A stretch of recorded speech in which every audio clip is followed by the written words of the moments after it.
वृंदावन की रसिकों की समृद्ध परंपरा में जो सबसे सुंदर भाव रहा वो था वाणियों का लेखन और उनका संचय करना। वाणी भक्ति रूपी कल्पतरु का वह फल है जिसको साधक प्राप्त कर पाता है तब जब उसकी साधना पूर्ण होती है और प्रियालाल उसको अपनी लीला में प्रवेश करवाते हैं। साधक अपने गुरुदेव की कृपा से नाम जप की महिमा को समझता है। नाम जप की महिमा को समझने के बाद में वह साधक उसी को करते करते करते हुए जब नाम को सिद्ध कर लेता है, उसकी वह अवस्था हो जाती है कि वह चलते फिरते सोते जागते एकमात्र नाम में ही आसक्ति रखता है। तब उसकी इस आसक्ति को देख के श्री युगल सरकार उस पर रीझते हैं और रीझने के बाद में उसके संकल्प को पूर्ण करते हैं। संकल्प की पूर्णता क्या कहलाई जाती है कि उसको अपनी लीला का साक्षात्कार करवाते हैं। ऐसी लीला जो कि दिव्याति दिव्य लीला है, ऐसी लीला जो कि लौकिक लीला नहीं है। आप उसको अपनी आँखों से नहीं देख सकते, कानों से नहीं सुन सकते और बुद्धि से भी नहीं सोच सकते हैं। वह तो उनकी लीला है, वह कृपा करते हैं तब उस लीला का दिग्दर्शन आपको हो पाता है। लीला दिग्दर्शन क्यों कही जा रही है वाली बात? वो इसलिए कही जा रही है कि सारी की सारी लीला अलौकिक है। हम सोच नहीं सकते उसके बारे में, हम देख नहीं सकते हैं उसको, सुन नहीं सकते हैं उसको। कि ऐसा सुंदर स्थान जहाँ पर कि प्रियालाल है कि उस स्थान के कण कण में श्री श्यामा श्याम बसे हुए हैं। हर किसी पत्ते पत्ते पर जो है युगल सरकार है। हर किसी पत्ते के फल में, उसके स्वाद में श्री प्रियालाल की लीला का ही स्वाद है। तो ये सारी की सारी चीज़ें जो हैं वो दिव्याति दिव्य हैं। उनकी ही सहज कृपा से ये सब कुछ चीज़ें रसिकों को, साधकों को दिखता है और दिखने के बाद में उनकी ही कृपा से वह उस पूरे के पूरे दृश्य को, उस पूरी की पूरी लीला को लिपिबद्ध करते हुए वाणी जी के स्वरूप में, पदावली के स्वरूप में लिख देते हैं।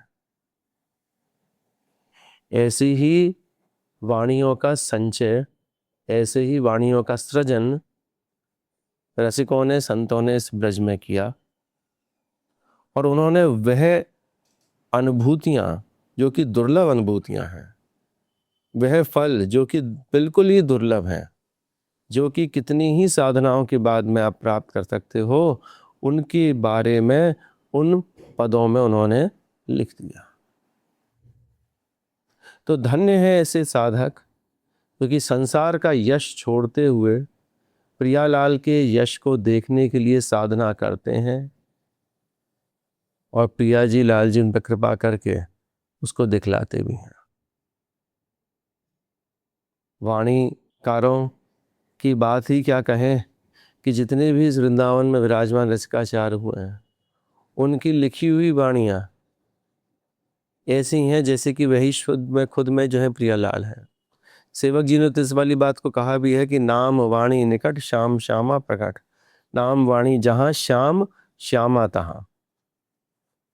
श्री हिताचार्य महाप्रभु द्वारा रचित श्री राधा सुधानिधि, चतुरासी जी, यमुनाष्टक, श्री हरदास जी द्वारा गाई हुई श्री केलीमाल जी, श्री हरिराम व्यास जी द्वारा रचित श्री व्यासवाणी, इन्हीं के उदाहरण हैं। ऐसे ही एक बड़े दिव्य संत हुए हैं जिनका नाम श्री सहचरी सुख जी हुआ है, जो अपने नाम की छाप में सुख सखी भी लिखते थे। जाति के ब्राह्मण थे। आप गोस्वामी श्रीहित कमल नयन जी महाराज के शिष्य हुए हैं। संवत 1692 में भारत में ही एक जगह है नरवर, वहाँ के रहने वाले थे आप। और ऐसी सुंदर वाणी जिनकी कि जिन्होंने हर किसी उत्सव के पद लिखे हैं, होली के, बसंत के, झूलन के, सारे ही उत्सवों के पद उन्होंने लिखे। और रस पद्धति के पूर्ण मर्मज्ञ एवं उच्च कोटि के अनुभवी संत ये थे। स्पष्ट रूप से यह भी लक्षित होता है इनकी वाणियों को देखते हुए कि इनकी लेखनी जो थी वो उसकी एक विशिष्ट शैली थी, जिसमें राधा वल्लभीय रस सिद्धांत के अनुसार ये नित्य विहार के चारों विधायक स्वरूप एवं उनकी नित्य क्रीड़ा, प्रेम, सौंदर्य की विविध परिणतियां और लीला विलास का ये अपनी वाणियों में उल्लेख करते थे। सिद्धांत बिल्कुल स्पष्ट होता था इनकी वाणी से, और बड़े ही विवेक और चातुर्यपूर्ण वाणी इनकी, जिससे कि पूरा का पूरा रस का सागर उन शब्दों के माध्यम से ये अपनी वाणियों में दिखला देते थे। उदाहरण के रूप में जब हिताचार महाप्रभु के प्रागट्य के बात करी जा रही है तो कह रहे हैं कि रूप सौंदर्य के दो गौर श्याम दल पत्ते हैं, जिनमें ललित लीलाओं के अनेक रंग फूट निकले हैं, और संसार के जीवों को, ललतादिक नित्य सहचर्यों को वह रंग, वह पत्तियां सुख दे रही हैं। जैसे कि श्री ध्रुवदास जी कहते हैं अपनी वृंदावन सतलीला में, बन है बाग सुहाग को, राखो रस में पागी, रूप रंग के फूल द्वय, प्रीति लता रहे लागी। जो समझने वाले होते हैं वे इन सब बातों को समझते हैं कि किस तरह से बन है बाग सुहाग को, राखो रस में पागी, और रूप रंग के फूल कौन है, प्रिया और लाल, वह प्रेम की लता पर फूट रहे हैं। बड़ा ही सुंदर एक वर्णन श्री झूले के पद में करते हैं वो। एकटक निहारत बदन पल, सही सकत पलक ना पीर, तीय परसी पुलकत पीट पथ, पिय परसी सुंदर चीर। एक दूसरों को वो झूलते हुए निहार रहे हैं और पलक भी नहीं झपक रहे हैं, झुलाते में, देखते में पलक भी नहीं झपक रहे हैं। पलक झपकते हैं तो उनको कष्ट होता है एक दूसरे को देखने में। अब कह रहे हैं कि प्रिया जी लाल जी के पीत पट को जैसे ही छुपती है, उनसे छूते हैं तो उनको बड़ा सुंदर अनुभव होता है, और ऐसी लाल जी जब प्रिया जी के नीलांबर पट को छूते हैं तो उनको बड़ा सुंदर लगता है। कह रहे तीय परसी पुलकत पीत पट, तीय का मतलब होता है यहाँ पर स्त्रीलिंग की बात कर रहे हैं प्रिया जी के लिए, और पिय का मतलब यहाँ पर लाल जी कि पिय परस है किसको, सुंदर चीर। किसकी सुंदर चीर, वो नीलांबर के लिए कह रहे हैं। फिर कह रहे हैं देखिए कितना सुंदर अलंकारों का इन्होंने इस्तेमाल किया है। हसत लपटत खिलत सकुचत, धरक की होत अधीर, लड़कान ललना की संभारत, लाल गई घरी धीर। कि दोनों एक दूसरे के पीठ पट को और नील पट को स्पर्शित करते करते ऐसे पुलकित हो रहे हैं कि सहचरी सुख जी ने इन दोनों के ही प्रथम मिलन को साकार रूप दे दिया। इस प्रकार उक्त पद में अंतिम अंश में विपरीत रति की बड़ी सुंदर विदग्धता के बारे में कह रहे हैं कि प्यारी जीव झूलन पर झूल रही हैं, और वहां पर उनके कटि प्रदेश में जो किंकिणी है वह तो बोल रही है, और आज जो नूपुर हमेशा बोलते थे वो आज मौन है, क्योंकि प्रिया जी के चरणारविंद आज झूले में है। झूले में तो हिलेंगे नहीं चरणारविंद, तो उनके सुंदर जो नूपुर जो है ना वो तो आज मौन है, और किंकिणी जो है वो बोल रही है। इस दृश्य को देखते हुए सहचरी सुख जी जो है उनको सुंदर आशीष भी देते हैं। संगीत उद्घट किंकिणी मुख, गहे मौन मंजीर, सुख सखी देत आशीष अचल, विहार कुंज कुटीर। इन्होंने राधा हरि रस का खूब सुंदर वर्णन किया, और वह महली भाव जिसको कि नित्य विहार कहते हैं या फिर महल टहलनी कहते हैं, उसको बड़ा सुंदर रूप से जो है इन्होंने वर्णन किया है। सहचरी सुख जी का एक सुंदर पद श्री बसंत का भी है, जिसमें वह प्रिया जी और लाल जी के रूप माधुरी का वर्णन कर रहे हैं उपमाओं को देते हुए।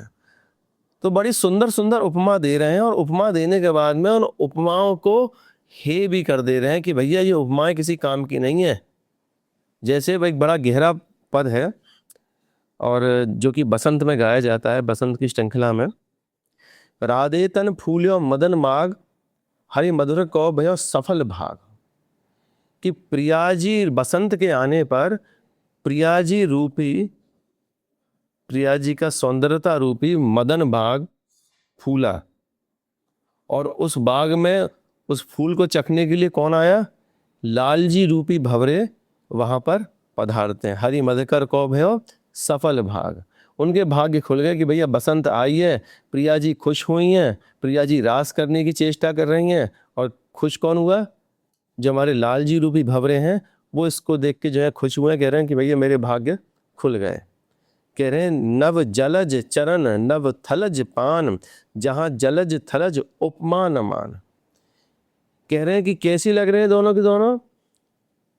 कि नव जलज चरण, उनके चरण कमल कैसे हैं, उनमें से आभा कैसी निकल रही है? जैसे कि उगते हुए सूर्य की सुंदर आभा होती है, वैसी आभा निकल रही है। ये उन्होंने उपमा दी है प्रिया जी के चरणार बिंदुओं के लिए। अब कह रहे हैं वहां पर जहां जलज थलज उपमा न मान, कि भैया वहां पर जलज और थलज की उपमा क्या दूं मैं, ऐसे सुंदर लग रहे हैं, वो तो उपमा के लायक ही नहीं है, इतने सुंदर है वो। तो उपमा देते हुए उन्हीं उपमाओं को खत्म भी खुद कर रहे हैं कि भैया सबसे अच्छी उपमा ये हो सकती है उनके लिए, और इन उपमाओं का कोई काम भी नहीं है। ऐसे सौंदर्य रूपी श्री प्रियालाल बसंत में लग रहे हैं। तो बड़ा ही सुंदर पद है श्री सहचरी सुख जी का। ऐसे ही सहचरी सुख जी के होली के पद हैं, ऐसे ही सहचरी सुख जी के श्री हित महाप्रभु की जन्म बधाइयों के पद हैं। और ये सारे के सारे पद यह बतलाते हैं कि श्री सहचरी सुख जी ने जो ये पदों की रचना करी है, ये एक ऐसे पद हैं जो कि साधारण साधक नहीं कर सकता है।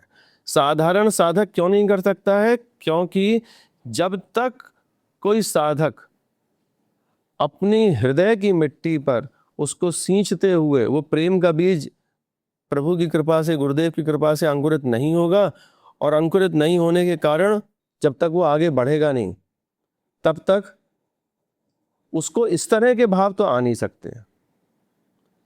तो बहुत ही मंझे हुए वाणीकार श्री सहचरी सुख जी थे, और इनके गुरुदेव श्री कमल नयन जी महाराज की इनके ऊपर अतिशय कृपा हुई है, तभी जाके इन्होंने इतने साहित्य का सृजन किया। इसीलिए इनके पदों को हमें जानना चाहिए, समझना चाहिए। और एक चीज़ याद रखें कि ये वाणी जी जो है, यही साधक के लिए एक समझिए कि एक फ्यूल की तरह काम करती है। गाड़ी तो आपने खरीद ली नाम जप कर करके नित्य विहार की, अब वो नित्य विहार की गाड़ी चलेगी कैसे? पैसे कमाने के बाद में आपने गाड़ी खरीद ली, अब गाड़ी क्या पैसे से चलेगी? गाड़ी किससे चलती है? पेट्रोल से चलती है, फ्यूल से। तो ये वाणियाँ जो हैं, जब आप नाम जप करते करते वो नित्य विहार की गाड़ी खरीद लोगे ना, ये वाणियाँ, यह पदावली उस गाड़ी के लिए फ्यूल की तरह काम करते हैं। वो गाड़ी तभी बढ़ पाएगी जब आप इन पदों को गाओगे, इन पदों के भाव को समझोगे। इसीलिए इन पदों को लिखा किसने है, उन लिखने वालों का क्या भाव रहा है, उन लिखने वालों की कैसी जीवनचर्या थी, तो ये सारी की सारी बातें हमें जाननी अति आवश्यक हैं। तो जितने राधा वल्लभी संत हैं, जितने भी राधा वल्लभी साधक हैं, और भी कोई साधक है, उन सभी के लिए आवश्यक है कि किसका पद हम पढ़ रहे हैं। अब भोरी सखी का जैसे पद है, श्री सूरदास जी के पद हैं, उनके जीवनी समझते हुए हम ये समझ सकते हैं कि उनका जीवन कैसे रहा होगा। और पदों में उनकी गहराइयां भी यही बतलाती है कि उनका जीवन कैसा था। जब जीवन उनका इस तरह का था, भाई जितना गहरा आप खोदोगे उतना ही सुंदर आपको बढ़िया रत्न मिलते हैं। तो वाणीकार की जीवनी से भी यह पता पड़ जाता है कि उसने किस तरह से इन सारे के सारे भावों को अपने हृदय की गहराइयों से सृजित किया है उन्होंने। तो कोशिश करें इन सभी रसिकों के चरित्रों को उसी भाव से सुने, और उनके पदों को भी उसी भाव से आप लोग अवलोकन करते हुए गाएं। जय जय श्रीधारी वंश।